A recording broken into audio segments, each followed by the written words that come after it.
बिस्मिल्लाहिर्रहमानिर्रहीम। आज हम एक बड़ा अहम टॉपिक इस लेक्चर में डील करने जा रहे हैं जो प्रैक्टिकल पॉइंट ऑफ व्यू से आलमोस्ट हर आदमी को उसकी अहमियत का एहसास है। That is justice of piece, x officio justice of piece भी बोलते हैं। Section 22 CRPC। फिर प्रोविंशियल गवर्नमेंट के पास इख्तियार है कि वो किसी आदमी को किसी स्पेसिफिक टेरिटरी के लिए, एरिया के लिए जस्टिस ऑफ पीस अपॉइंट करे, और वो आदमी ज़रूरी है कि पाकिस्तानी शहरी हो, फॉरेन नेशनलिटी ना रखता हो। तो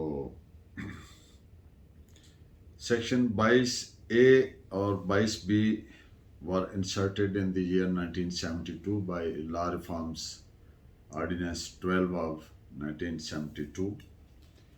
इससे पहले सिर्फ सेक्शन 22 था, जस्टिस ऑफ पीस था, फिर लेटर ऑन वो इसमें ऐड किए गए। एक बात तयशुदा है कि justice of peace is not a court of law. एक एडमिनिस्ट्रेटिव या सुपरवाइजरी कैपेसिटी है, क्योंकि all the scheme of CRPC is already provided for registration of FIR, for conducting of investigation, and all the powers of police officers are exhaustively provided by CRPC। तो इसलिए एक parallel कोई authority खड़ी नहीं की गई, सिर्फ इसलिए कि इसमें आगे हम 22A सब क्लास 6 पे जब जाएंगे तो उसकी डिटेल बात करेंगे।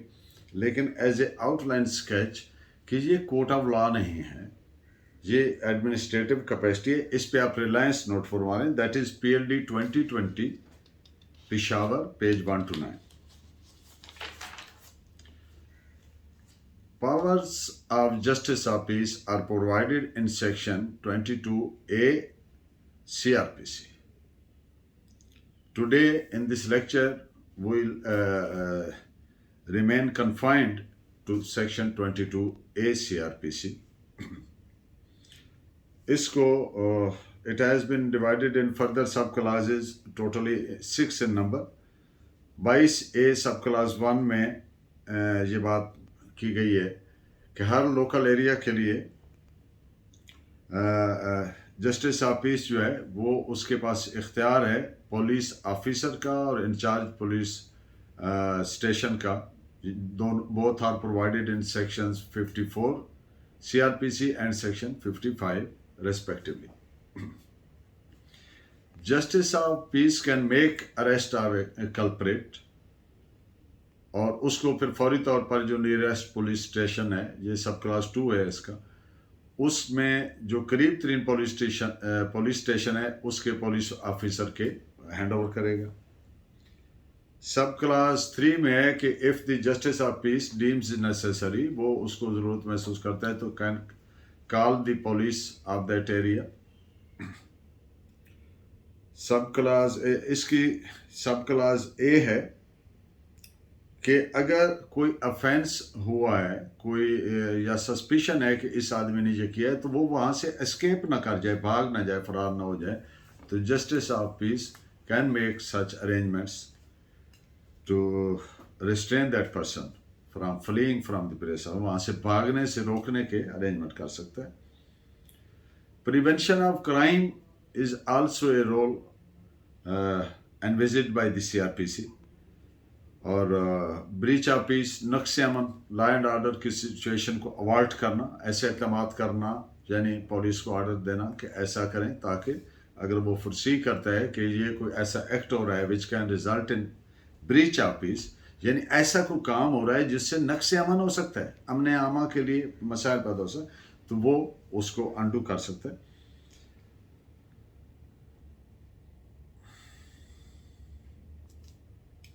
जो भी इस ज़मन में जो 2-3 गुज़ारिशात मैंने पेश की, जो भी एक्ट्स हैं और जो ऑर्डर्स हैं वो of justice of piece shall be deemed to be the orders of a competent authority।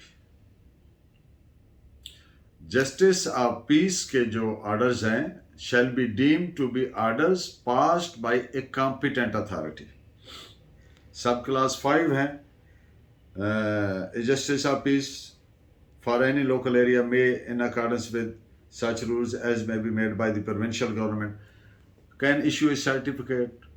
कोई डॉक्यूमेंट अटेस्ट करना, वेरीफाई करना किसी आदमी की रिहाइश कि ये इस पर्टिकुलर एरिया में रहता है, तो इस तरह के इख्तियार सब क्लास 5 में दिए गए।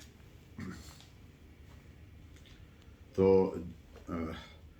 जब जस्टिस ऑफ पीस साहब इस तरह अटेस्ट करेंगे या वेरीफाई करेंगे तो it shall be deemed to be attested और verified by a magistrate.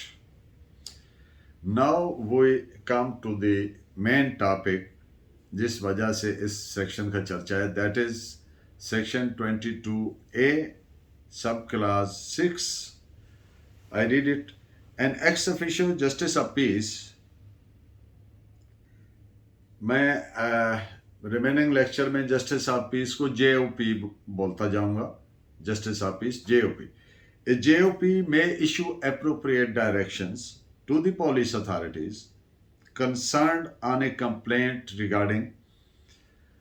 Justice of piece साहब को डायरेक्शन जारी कर सकते हैं, अहकाम जारी कर सकते हैं पुलिस ऑफिसर को अगर उनके सामने कोई कंप्लेंट लाई गई है। किस तरह की? Sub class 1 non registration of criminal case. Number 2 transfer of investigation from one police officer to another police officer. यहां पे थोड़ा समझने की बात है, nicety. One police officer to another police officer, यानी उसी पुलिस स्टेशन वन, वो उससे पुलिस स्टेशन या एरिया या वो चेंज नहीं कर सकते उसी पुलिस स्टेशन के अंदर कि ये मुनासिब नहीं कर रहे चलिए, लेकिन इसको भी बड़े रिलक्टेंटली एक्सरसाइज करना है क्योंकि रन ऑफ मिल की सूरत में क्या जो भी आया उसको लॉ कर दे, ऐसा नहीं। Sub class 3 if a police officer neglects, नजरअंदाज करता है, रिलक्टेंट है, फेलियर, पुलिस ऑफिसर अपनी ड्यूटी नहीं अदा की, fails to perform his duty, और excess committed by police of authority, तजावज किया। यहां ज़िमनन बात आज कर दूं कि ये जो एग्जेक्टिव अथॉरिटीज होती हैं, police is also one of the adjective authority all over the world. ये कॉमन फिनोमेना है, ये एक्सेसेस करते हैं, ये तजावज करते हैं।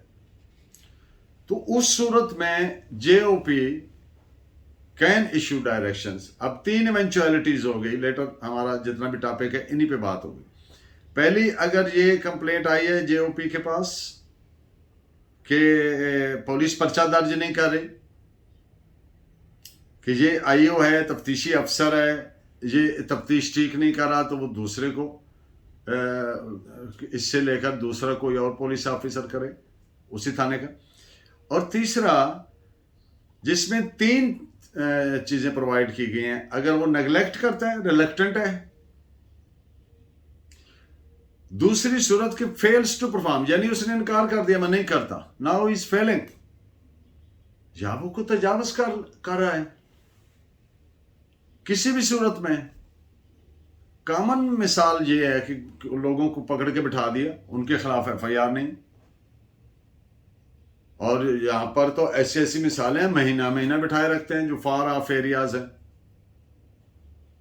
तो ये तजावज में आता है, एक्सेसेस में आता है, पुलिस के जो गलत काम है, तजावज आते हैं। तो ऐसी सूरत में जस्टिस ऑफ पीस उनको डायरेक्शन दे सकता है और उस डायरेक्शन पे अमल करने के, उसको ओबे करने के, कंप्लाई करने के वो ऐसी पाबंद हैं जैसे एक कॉम्पिटेंट अथॉरिटी का ऑर्डर, यानी ये डायरेक्शंस उन पे बाइंडिंग है।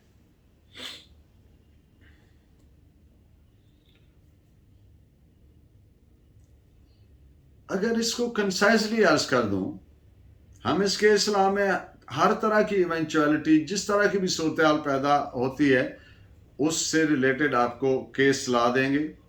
आपके लिए हमने सर्च किया है, मेहनत की है। कंसाइजली जस्टिस ऑफ पीस के पास ये इख्तियार है कि उसके सामने एक कंप्लेंट फाइल हुई, उसने उसके मंदरजात को पढ़ना है, टू पेरूज दैट कंप्लेंट, और उसमें से देखनी ये बात है कि क्या कग्निजेबल ऑफेंस मेक आउट होता है from the contents of that application complaint. अब दो बातें हो गई। इंफॉर्मेशन कह लें, जो कंप्लेंट रखी गई है that is amounting to an information, और दूसरी बात कि उसके कंटेंट से कग्निजेबल ऑफेंस मेक आउट होता है। तो ऐसी सूरत में जस्टिस ऑफ पीस ने उसको लाजमी ऑर्डर करना चाहिए, डायरेक्शन जारी करनी चाहिए। वो मैंने लाजमी क्यों लफ्ज यूज किया? ये कौन सी पावर है? जस्टिस ऑफ पीस के पास डायरेक्ट पावर नहीं है, ये पावर है पुलिस ऑफिसर के पास अंडर सेक्शन 154 सीआरपीसी, कि जब उसको बताया गया, अब उसकी लैंग्वेज देखें आप, सेक्शन 154 सीआरपीसी की लैंग्वेज है कि जब पुलिस ऑफिसर को जुबानी या तहरीरन कोई इतला दी जाती है कि ये जुर्म हुआ है, ये ऑफेंस हुआ है, तो वो पाबंद है कि जो गवर्नमेंट का प्रोवाइडेड रजिस्टर है उसको तहरीर करे। इस पैरा में सेक्शन 154, इसको सब क्लास 1 कर दें, वैसे पैरावाइज किया नहीं है लेकिन पहला पैरा आता है ये, तो इसमें 4 दफा लफ्ज शेल यूज हुआ है। और being a law student we know that what the connotation of word shall is used for. Wherever the word shall is used, it will be deemed to be mandatory, lazmi. Meaning thereby, the word shall used for 4 times in section 154, first para, means that no discretion is left with SHO to refuse registration of FIR. SHO पाबंद है कि वो FIR दर्ज करे, उसके पास कोई ये सवाबदीदी इख्तियारात नहीं है कि जी मैं इंक्वायरी करता हूं, जी मैं बुलाता हूं। There is no concept of investigation prior to registration of FIR। पहले FIR दर्ज करें, पहले इन्वेस्टिगेशन ना करें। इसलिए अब जस्टिस ऑफ पीस साहब के पास क्यों आ गए कि जनाब पुलिस वाला पर्चा दर्ज नहीं करा? अब क्या बात हो गई? 2 पैराग्राफ में 22A6 पैराग्राफ 1 क्या कहता है? जब वो पर्चा दर्ज ना करे। पैराग्राफ 3 क्या कहता है? व्हेन नेग्लेक्ट्स, फेल्स और commits excess। तो अब नाउ द पुलिस ऑफिसर यानी SHO is failing in performance of his duties. तो when he fails, now the justice of peace is competent to issue directions। तो वो किस चीज पे डायरेक्शन दे रहे हैं? ensuring the compliance of section 154 CRPC। क्यों दे रहे हैं? कि वो SHO पाबंद है। किस जमन में? जब कग्निजेबल ऑफेंस की इतला दी जाए तो SHO पाबंद है कि उस पर पर्चा दर्ज करें। अब यहां पर क्या SHO के पास इख्तियार है कि वहां पे वो अपनी एक अदालत लगा ले और उसका बुलाएं जी ये सच है, ये झूठ है, ये? No, not at all. It is not the authority of the SHO। FIR दर्ज करे and trust to an IO, और IO उस पर तफ्तीश करे, प्रोसीड करे, और इन अकॉर्डेंस विद प्रोसीड करे। वो सारा प्रोसीजर CRPC में provided and we have already discussed in the earlier lecture. तो जब उसके पास ये इख्तियार नहीं है तो फिर ये जस्टिस ऑफ पीस के पास भी ये इख्तियार नहीं है। Justice of peace is not authorised, not empowered to conduct an exhaustive inquiry कि वो उधर एक नया ट्रायल शुरू कर दें, या कोई ऐसा सेल्फ स्टाइल्ड सिस्टम प्रोसीडिंग शुरू कर दें जो एम्पावर्ड नहीं है, is just to get implemented section 154, उस पर अमल दरामद कराना है, और उसमें आगे कोई उसमें रिसर्च वर्क नहीं शुरू कर देना है, कोई डीपर एनालिसिस नहीं शुरू कर देना, कोई एग्जॉस्टिव नहीं वहां पे प्रोसीडिंग शुरू कर देनी। क्यों? वो काम आईओ का है, and justice of peace is not suppose to step into shoes of the IO, meaning thereby कि इसका स्कोप बड़ा लिमिटेड है। इसका स्कोप इतना है कि उस पर प्रोविजन पे अमल करवाना है जो पुलिस वाला is failing in performance of his duties as enjoined by section 154 CrPC. तो इसमें ना कोई डीपर इन्वेस्टिगेशन या कोई एग्जॉस्टिव किस्म की उसमें रिसर्च करना है, सच है झूठ है। एक और बात कि मैंने अर्ज किया कि there is no concept of investigation prior to registration of FIR. तो ये जो क्या लाजमी है कि जस्टिस ऑफ पीस जो है वो पहले उसके कमेंट्स मंगवाएं? The answer is no, not at all. किस लिए? एक कंसेप्ट है कि there is no concept of hearing the accused before registration of FIR. तो जब वहां नहीं है तो फिर चे मानीदारत के इसमें कमेंट्स मंगवाए जाएं। बहरहाल ये बिद्दत है, चलने के लिए चलती जा रही है। पहली बात तो ये मैंडेटरी ने, मैंडेटरी कहां से हो गया? पूरे सीआरपीसी में तो इसका कोई प्रोविजन ही नहीं है कमेंट्स का। थोड़ी सी बात मुअद्दबाना ही कह सकते हैं कि ये जो इस तरह के बाज़ औक़ात फैसले आ जाते हैं जो वो उस प्रिंसिपल से थोड़ा आगे चले जाते हैं, क्योंकि एक प्रिंसिपल है, no one is suppose to become wiser than the law itself. जो सेक्शन में प्रोवाइडेड है वो करना है, वो नहीं किया उन्होंने तो जिसके पास इख्तियार है कि उस पर अमल दरामद करवाए उससे, वो वहां तक करवाए। अब ना सीआरपीसी में इसका कोई प्रोविजन है कमेंट्स का, बल्कि ये एक एस्टेब्लिश्ड प्रिंसिपल है कि there is no concept of hearing the accused prior to registration of FIR. ये तो नहीं है कि हम एक कॉग्निजेबल ऑफेंस रिपोर्ट हुआ है, इन्फॉर्म हुआ है एसएचओ को, और वो कहे ठहर जा भाई मैं पहले जिसके खिलाफ पर्चा दर्ज करना मैं जरा उससे पूछ लूं।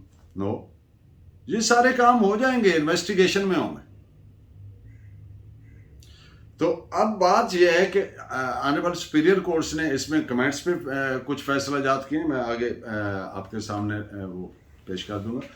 बात यह है कि उसमें उन्होंने 2-3 मेन बातें पर्टेनिंग टू कमेंट्स कि पहली बात तो यह है कि समन करना ज़रूरी नहीं है।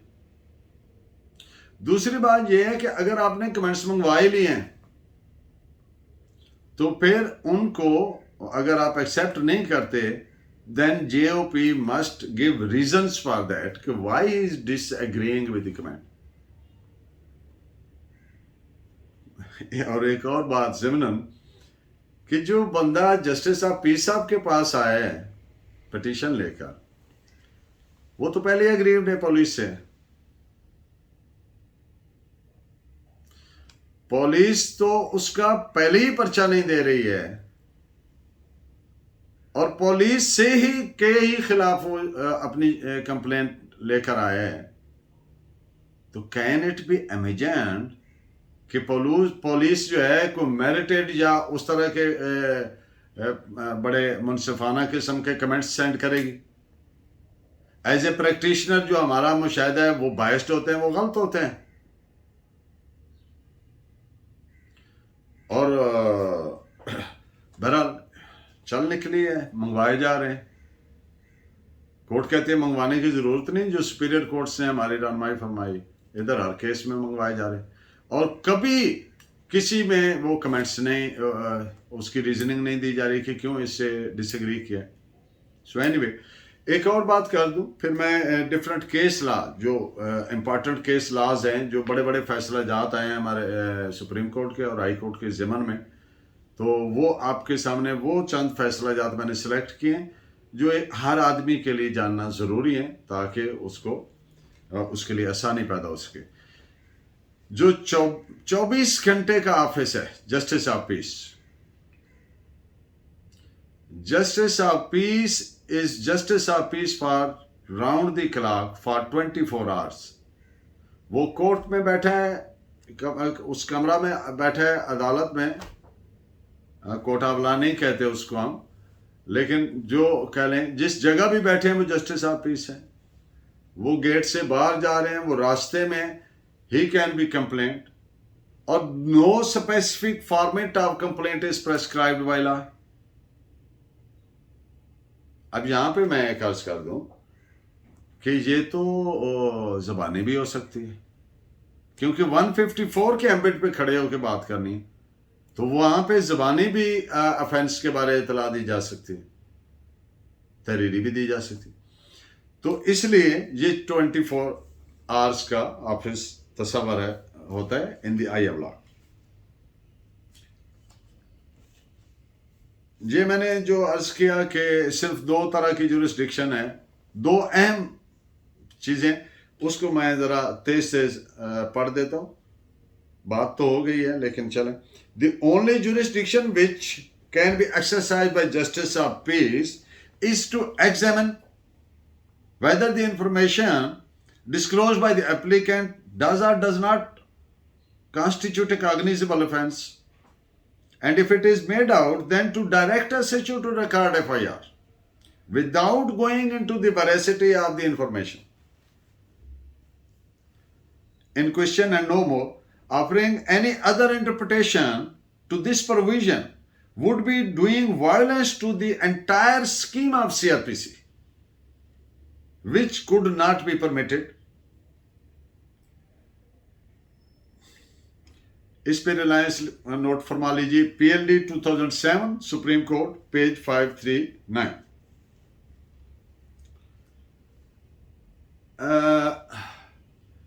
क्या जस्टिस ऑफ पीस साहब को इस तरह कंप्लेंट की जाए तो can he refuse, can he decline that request? The answer is yes. yes, इसलिए कि इसमें कुछ फैसला जात ऑनरेबल सुपीरियर कोर्ट्स के आए इस ज़मन में, जिसमें उन्होंने एक पैरामीटर सेट कर दिया कि इस तरह के केसेस जिसमें अगर कोई आदमी कहता है कि ये डॉक्यूमेंट्री एविडेंस है और ये सारी मेरे पास मौजूद है या मेरे अंडर कंट्रोल मौजूद है, तो वो तो अगर प्राइवेट कंप्लेंट भी कर ले तो उसका तो कोई नुकसान नहीं हो रहा, क्योंकि सारी एविडेंस तो उसके पास ऑलरेडी मौजूद है। तो ऐसी सूरत में वो रिफ्यूज कर। अब अनफॉर्चुनेटली जहां पर लॉ की एक्सरसाइज होती है वहां पे इसका अब्यूज मिसयूज भी होता है। कुछ लोगों का कंडक्ट ऐसा होता है कि वो झूठे पर्चे दर्ज करवाते हैं, जिसका कॉन्सिक्वेंस बड़ा हॉरेंडस है। एक शरीफ आदमी है, उसके खिलाफ झूठा पर्चा दर्ज हो गया, तो उसके लिए तो बड़ा ये it's very unbecoming of any gentleman. तो जब जस्टिस ऑफ पीस साहब on the face of it देख रहे हैं कि कोई रीजनेबल ग्राउंड नहीं है, और ये नजर आ रहा है कि ये it is meant for the fulfilment of certain ulterior motives, कोई मखसूस अजाइम, ये नेगेटिव सेंस में अल्टीरियर मोटिव आता है, यानी कि बुरे अजायम है, किसी को मिलिएट करना है, किसी को स्कीज करना है, पेच टाइट करना है, तंग करना है, या प्योरली सिविल नौयत की रेमेडी प्रोवाइडेड फॉर है जो जिसका पर्चा करवाने चाह रहे हैं। तो ये 3-4 इवेंचुअलिटीज हैं। तो ऐसी सूरत में कोई बाइंडिंग नहीं है कि वो JOP कैन नॉट रिफ्यूज और डिक्लाइन, वो बिल्कुल उसको डिक्लाइन कर सकते हैं। और इस पे रिलायंस आप नोट फरमा लीजिए 2013 YLR पेज 624।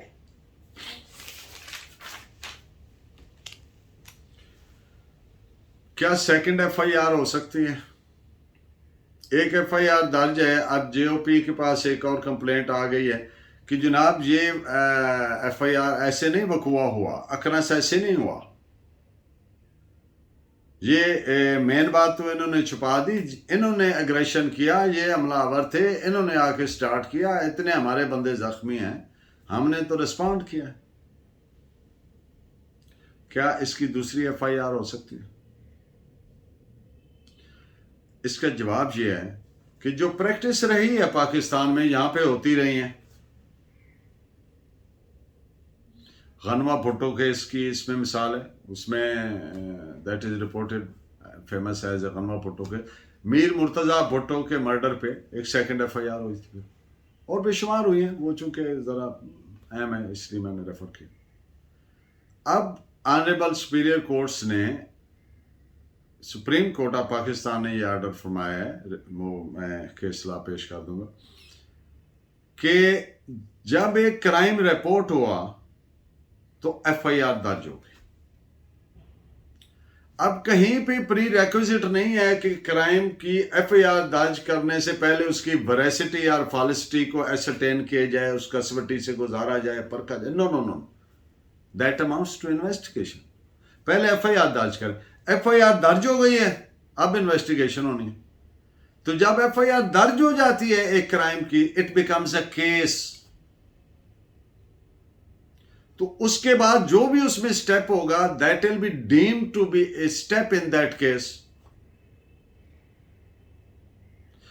तो अगर कोई दूसरा वर्षन लिखना है तो वो बिल्कुल नोट फरमा लें, लेकिन not in the shape of second FIR उसी केस में। तो 161 सीआरपीसी के तहत वो रिकॉर्ड फरमा लें और उसको कह दें कि ये काउंटर वर्षन है या क्रॉस वर्षन है, लेकिन नो सेकंड एफआईआर। तो इस पे रिलायंस है। It is reported as 2020 Pakistan criminal law journal, page 817। ये जजमेंट है कि when a cognizable offence was reported by a person, SHO was bound to register FIR under the mandatory provisions of section 154। Case law note फरमा लें, ये बात हम पहले कर चुके हैं।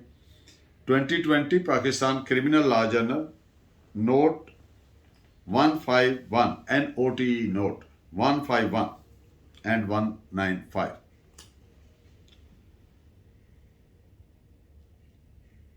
Bare perusal of 22A clarifies that JOP can be approached in cases when the local police is reluctant to register a criminal case, when the matter reported constitutes a cognizable offence or transfer of investigation from one IU to another, or where the police neglects, fails, or exceeds the authority vested in it.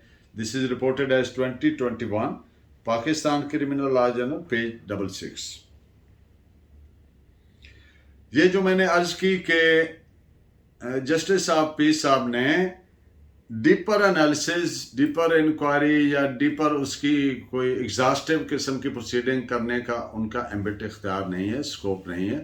इस पे case law note फरमा लें, 2021 MLD, page 1120।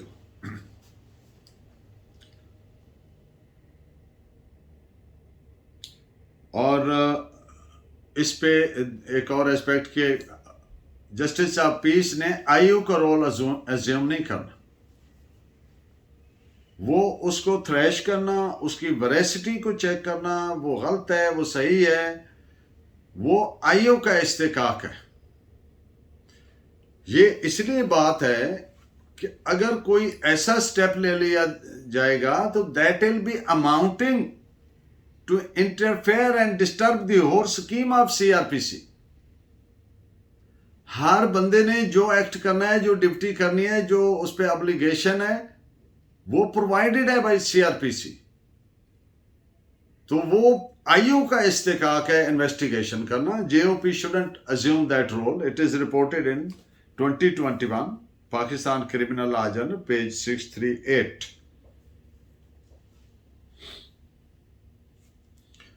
एक और चीज बड़ी frequent सामने आई कि उसकी कंप्लायंस नहीं हो रही आर्डर की, तो क्या इसको तौहीन अदालत कहेंगे? The answer is no. मैंने पहले अर्ज किया कि justice of peace is not a court of law. तो इसलिए अगर आर्डर पे अमल दरामद नहीं हुआ तो वो ऐसा नहीं है कि तौहीन अदालत का कॉन्स्टिट्यूट हो गई, बल्कि वो नॉन कंप्लायंस है किसके आर्डर की? एक कॉम्पिटेंट अथॉरिटी के आर्डर की। तो कॉम्पिटेंट अथॉरिटी का आर्डर ओबे करने का और एग्जीक्यूट करने का, उस पर अमल दरामद करने का पुलिस ऑफिसर पे फर्ज है। और जब कॉम्पिटेंट अथॉरिटी का आर्डर नहीं कंप्लाई विद हुआ तो पहली बात तो ये हो गई कि justice of peace is inefficient as he is unable to get his order implemented. Inefficient है, इस पे एक फैसला भी है, बल्कि उसमें तो यहां तक ऑनरेबल कोर्ट ने होल्ड फरमाया कि उसके एसीआर में लिखना चाहिए कि ये इतना इनएफिशिएंट ऑफिसर है कि he can not get his own order implemented. तो दूसरी बात यह है कि जो पुलिस आर्डर है 2002 उसका सेक्शन 4 है, उसमें भी ये प्रोवाइडेड है कि किसी भी लॉफुल अथॉरिटी का जो आर्डर है वो मानने का पाबंद है। तो अगर नहीं मान रहा है तो फिर उसके कॉन्सिक्वेंसेस हैं, उसके खिलाफ पर्चा भी हो सकता है, डिपार्टमेंटल प्रोसीडिंग भी हो सकती है, वो सारे मैयर्स प्रोवाइडेड है। ये बात जो है कि वो पाबंद है मानने का। It is reported in as 2021 Pakistan criminal law journal page 1779। एक बात प्रिंसिपल ऑफ लॉ है डबल जेपर्डी। बाज़ औक़ात वो कहते हैं जी इस बंदे के खिलाफ ये केस हो गया, ये कंप्लेंट आ गई और ये दोबारा इस तरह का नहीं हो सकता, वो इधर एप्लीकेबल नहीं है। प्रिंसिपल ऑफ डबल जेपर्डी जो है उसका मकसद है कि एक बंदा जिसको एक ऑफेंस के लिए की वजह से ट्राई किया गया, उसका ट्रायल हुआ और वो उसको सजा हुई या वो बरी हुआ, मेयर रजिस्ट्रेशन ऑफ केस पे वो एप्लीकेबल नहीं है। एफआईआर दर्ज की करवाई जा रही है या जस्टिस ऑफ पीस के पास पिटीशन है तो फिर ये प्रिंसिपल अट्रैक्ट नहीं होता, क्योंकि ये अट्रैक्ट तब हो सकता है जब उसी ऑफेंस के लिए ऑलरेडी आदमी का ट्रायल हुआ हो और वो बरी हुआ या एक्विट हुआ है या कन्विक्शन हुई, उसको सजा हुई है या वो बरी हो, तो फिर वो प्रिंसिपल अट्रैक्ट होगा। लैटिन टर्मिनोलॉजी में it is read as autrefois acquit और autrefois convict. It is reported as PLD 2018 Lahore page 903।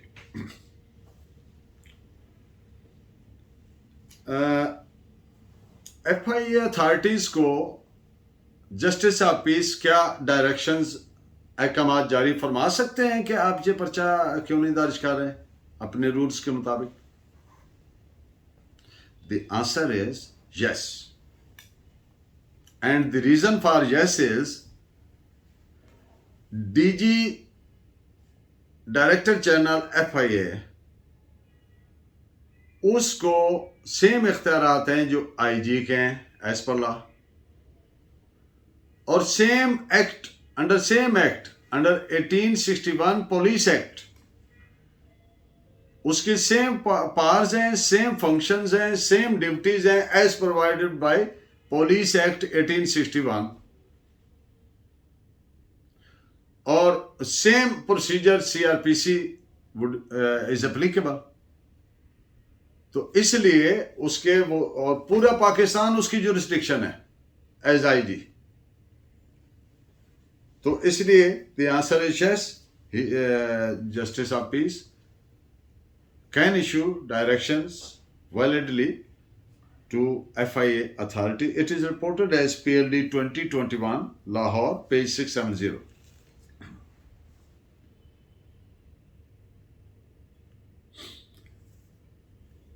Revenue authorities को जाहिर है justice of piece revenue authority या इस तरह के दीगर को डायरेक्शन जारी नहीं फरमा सकते, इस पे केस लॉ नोट फरमा दें। इस तरह के भी मामला सामने आए और फिर ऊपर हाई कोर्ट में भी आए, फिर रिपोर्ट हुई। 2019 Pakistan criminal law journal page 1598, ये इसलिए जारी नहीं फरमा सकते कि सेक्शन 22A सब क्लास 6 में क्या वर्ड प्रोवाइडेड है, when a police officer fails to perform his duty.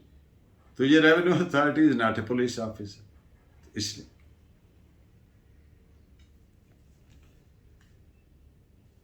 judges of High Court and Session judges, by virtue of their office, shall be deemed to be as justices of peace, having the same powers as provided by Section 154 CRPC, as well as the magistrates.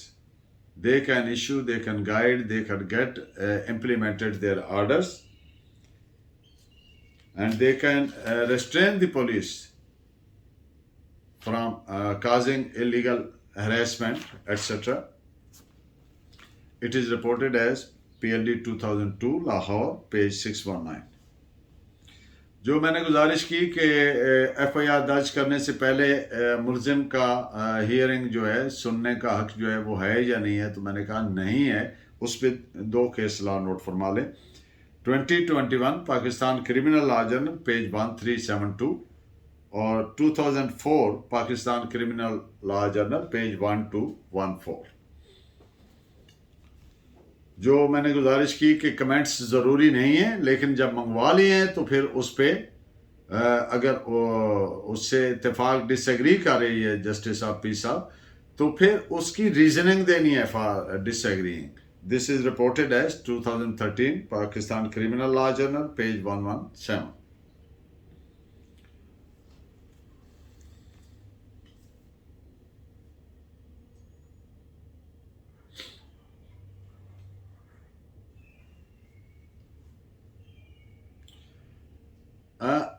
आमतौर पर क्या justice of piece साहब को decline करना चाहिए petition under section 22A(6)? The answer is no. वो बहुत exceptional होना चाहिए उसका डिक्लाइन। वो सिर्फ उस सूरत में जब नजर आ रही है कि ये ill motivated, it is pregnant with malice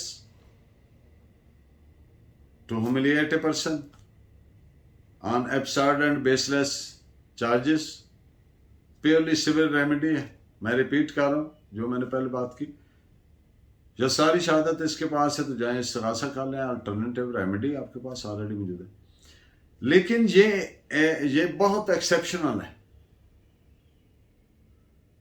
बिल्कुल डिक्लाइन नहीं करना चाहिए, इसलिए कि section 154 is a legal right of each citizen of Pakistan, and no person should be denied, denuded, deprived from exercise of his legal right. It is reported as 2013 MLD page 885. FIR is not an object. FIR is not a mean. FIR means to an end and not an end in itself. कतन registration of FIR कोई object, ultimate object नहीं है, बल्कि ये इंसाफ के असूल के लिए दी जा रही है कि ये ऑफेंस हुआ है और ये तजावज़ हुआ है, इसको कानून के मुताबिक डील किया जाए और सजा जजा का फैसला किया जाए। Ultimate object is dispensation of criminal justice. It is reported as 2019 YLR page 11. Police की जो एक्सेसेस हैं, पुलिस की जो फेलियर्स हैं, पुलिस की जो नाकामियाँ हैं, जो भी वजूहात हैं, उनमें एक वजह बुरी तरबियत भी है, इल ट्रेनिंग है। बहरहाल ये सारी are reported in the case 2021 Pakistan criminal law journal page 1598. Basic functions of justice of peace as reported in the judgment 2012 Pakistan criminal law journal. तो बेसिक फंक्शन कोई माइन्यूट एग्जामिनेशन नहीं, सिर्फ ये देखना है कि कग्निजेबल ऑफेंस है, उसकी इंफॉर्मेशन है और उसकी ड्यूटी बनती है। और ये जुडिशल ऑफिस नहीं, जुडिशल ऑर्डर नहीं, ये एडमिनिस्ट्रेटिव इन नेचर है, मिनिस्टेरियल है, और उस तरीके से इसको एक्सरसाइज होना चाहिए। और जो लोगों की मिजरीज हैं उनको रिड्रेस करना है, लोगों की जो तकालीफ हैं उनको रिड्रेस करना है। पुलिस से भी एग्रीव्ड होके फिर आया आपके पास। It is reported in 2012 Pakistan criminal law journal page 180। मैंने अर्ज किया कि ये जस्ट JOP का जो ऑफिस है, स्कोप है 22A6 का, that is not exhaustive, limited उसका स्कोप है, उसके पैरामीटर्स बिल्कुल लिमिटेड हैं कि एक फेलियर है, नेग्लेक्ट है या एक्सेस है, तो उसकी जो ड्यूटी बनती है पुलिस वाले की उसको इम्प्लीमेंट करवाना, बस इतनी सी बात है। Without stepping into the shoes of other person, IO है या कोई है, या डीपर एनालिसिस उसका ट्रायल में इन्वेस्टिगेशन में होगा, वो काम नहीं है, मनसब नहीं है जस्टिस ऑफिस।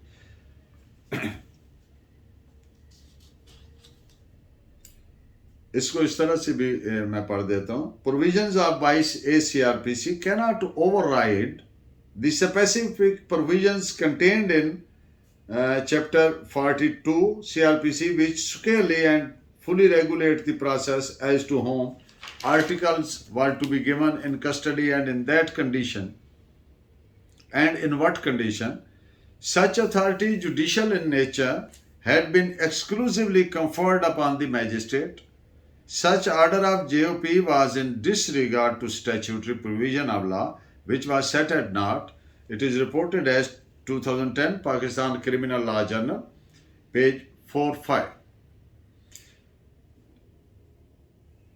एक और बात कि बड़े सरसरी से मामले में सरसरी सी प्रोसीडिंग हुई, तो उस सरसरी प्रोसीडिंग में कोई मिस्टेकन व्यू ले सकते हैं JOP साहब about police officer.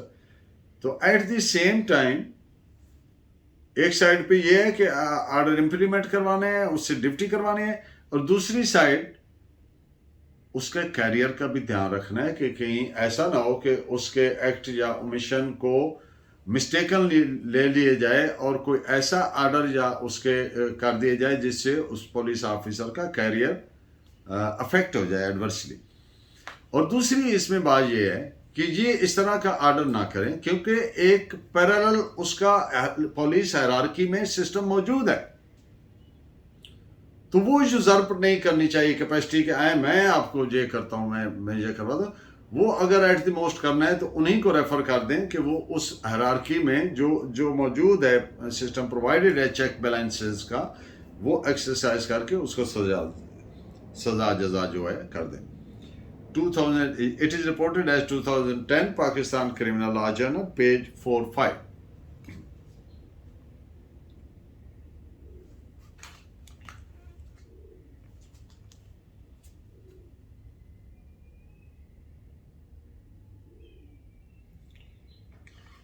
Consistent view of superior courts had been that it would not control the process of investigation so minutely to stifle the course of justice provided in the code itself. Code की दीगर provisions ना disturb हो। It is reported as 2010 Pakistan Criminal Law Journal, page 45।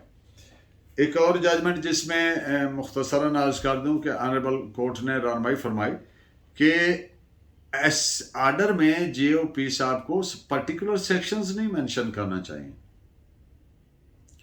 कि फलां दफा के तहत इसका पर्चा दर्ज करें। क्यों? ये पुलिस का इख्तियार है। आपका इख्तियार सिर्फ ये है कि पुलिस वाला जो उसकी ड्यूटी बनती है वो नहीं कर रहा, वो क्या है FIR दर्ज नहीं करा, वो करवाए, आगे वो देख लेगा कौन से दफे बनते हैं नहीं लगते। वो अगर नहीं लगाए तो उसकी रेमेडीज CRPC और पुलिस रूल्स में मौजूद है। तो इसको नोट फरमा लें as 2010 Pakistan criminal law journal page 45। जो मैंने गुजारिश की थी कमेंट्स के बारे में कि बिल्कुल ये मंगवाने की ज़रूरत नहीं है, तो इसको जुडिशल इनोवेशन कह लें, बिद्दत कह लें, तो इस पे केस लॉ नोट फरमा लें 2014 Pakistan criminal law journal page 1146। अगर कंप्लायंस की नॉन कंप्लायंस हो रही है जुडिशल ऑर्डर की, तो उसके खिलाफ उसके डिपार्टमेंट को लिख के भेजना चाहिए, डिपार्टमेंटल प्रोसीडिंग्स हो उसके खिलाफ।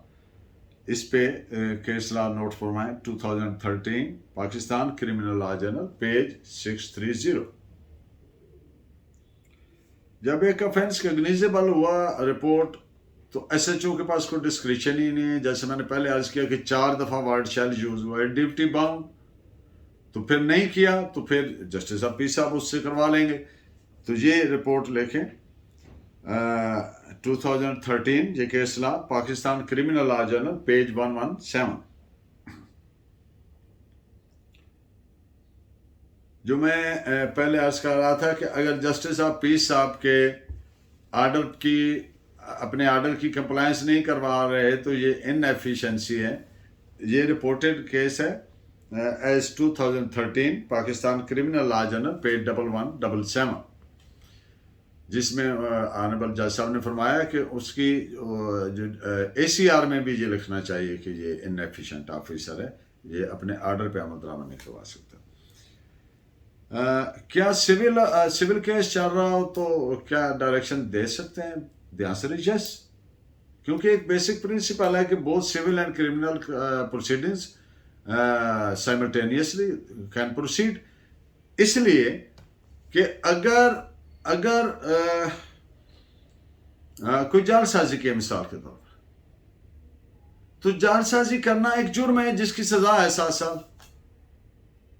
तो सिविल कोर्ट तो डिक्लेयर करेगी उसको कि अब no legal effect.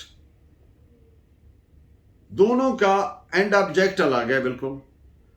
Criminal process से सजा होनी है, उधर से लीगल राइट की एसरटेनमेंट होनी है। तो ये बड़ा मिसकंसीव्ड नोशन है। वो जी देखें सिविल केस आ रहे, नहीं, सिविल केस का एंड ऑब्जेक्ट रिक्वायर्ड फॉर बिल्कुल एंटायरली डिफरेंट है एज कंपेयर टू दे। इधर सजा दिलवानी है, उधर लीगल राइट की डिक्लेरेशन होनी, उधर लीगल रेमेडी। तो इसलिए बिल्कुल हो सकती है, जस्टिस ऑफ पीस साहब बिल्कुल डायरेक्शन दे सकते हैं। इसको कहानी नोट फरमाएं, report it is reported as 2012 Pakistan criminal law journal page 8।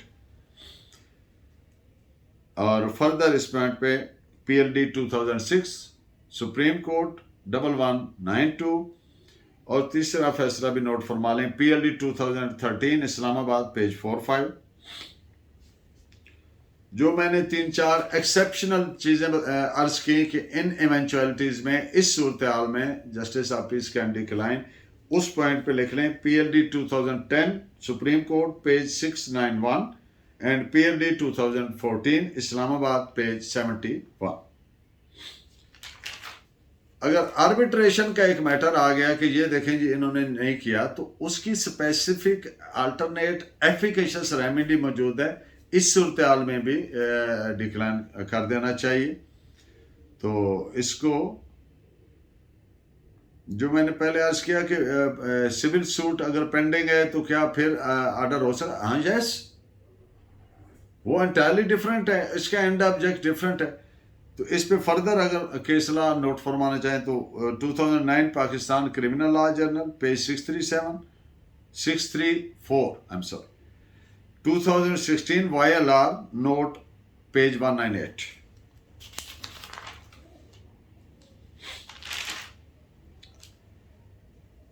The object of powers of justice of peace and this section is to assist dispensation of criminal justice system and to make it more speedy, quick, responsive and dynamic, as well as to check high-handedness of police। ये चंद एक main इसके अगराज व मकासद है।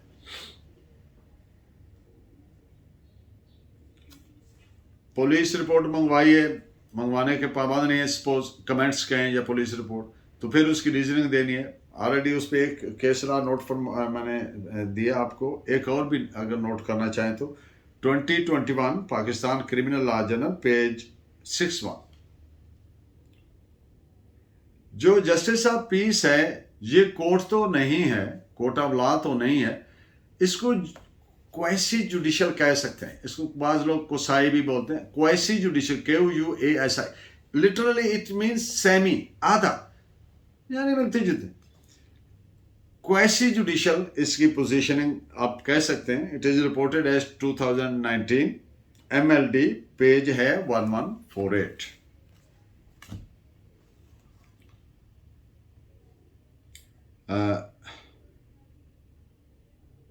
Order of JOPs executive और administrative order, इसके खिलाफ 561A की petition नहीं लाई करती। अगर कोई आदमी एग्रीव्ड है जस्टिस ऑफ पीस के ऑर्डर से, तो उस ऑर्डर के खिलाफ 561A की पटिशन लाई नहीं करेगी, इस सोल रीजन पे कि 561A CRPC की जो पार्स हैं, those can be invoked only against judicial orders, whereas the JOP's order is not a judicial order। इसलिए इस ऑर्डर से जो एग्रीव्ड पर्सन है वो रिट पिटीशन करेगा, वो 561A की पिटीशन नहीं करेगा।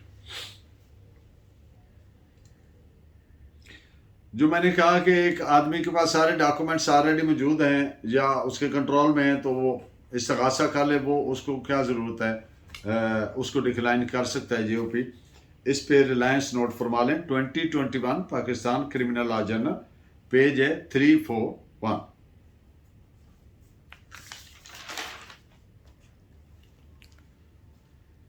जो मैंने गुजारिश की कि justice of peace for 24 hours wherever he is. वो सड़क पे जा रहे हैं, वो गली में जा रहे हैं, वो कहीं खड़े हैं, वो लॉन में हैं, वो पार्क में हैं, वो सैर कर रहे हैं, इस जस्टिस ऑफ पीस। एग्रीव्ड आदमी उनके पास जाके अपनी कंप्लेंट तहरीरन या जुबानी कर सकता है। एक सूरत में जस्टिस ऑफ पीस साहब को जो प्रपोज्ड अक्यूज्ड हैं उनको सुन लेना चाहिए। वो इवेंचुअलिटी क्या है? जब एक आदमी का रिलायंस उस दरख्वास्त में जो सामने पड़ी है पर्चा दर्ज करवाने के लिए, जो प्रपोज्ड FIR है, वो डॉक्यूमेंट्स पर है, एग्रीमेंट्स पर है, और वो डिबेंचर्स हैं, वो ऐसी दस्तावेजात हैं, तो फिर उस सूरत में जो प्रपोज्ड अक्यूज है जिसके खिलाफ FIR करवाई जानी है, उसको सुन लेना चाहिए, क्योंकि आपको एक एबल असिस्टेंस मिल जाती है उन फैक्ट्स पे, तो उससे कोई हर्ज नहीं है। It is reported as 2017 Pakistan Criminal Law Journal, Note 35।